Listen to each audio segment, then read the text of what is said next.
I went on a call with the hiring manager on Monday.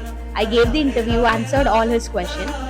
On Tuesday, again the HR reached out to me and said that the vice president wants to meet me on a Friday.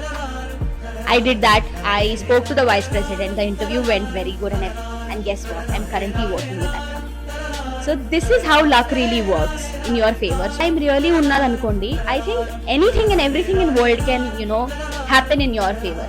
So 2024లో నేను ఎన్ని ప్రయత్నాలు చేసినా సరే I was never getting an offer, or I was never getting to an end. But in 2025, all of a sudden, I never even applied to that job. I didn't even look at it.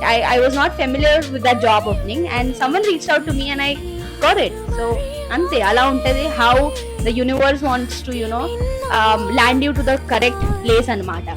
And also నేను కొంచెం ఇంకా details లో కూడా చెప్పొచ్చు how I actually got to an Amazon interview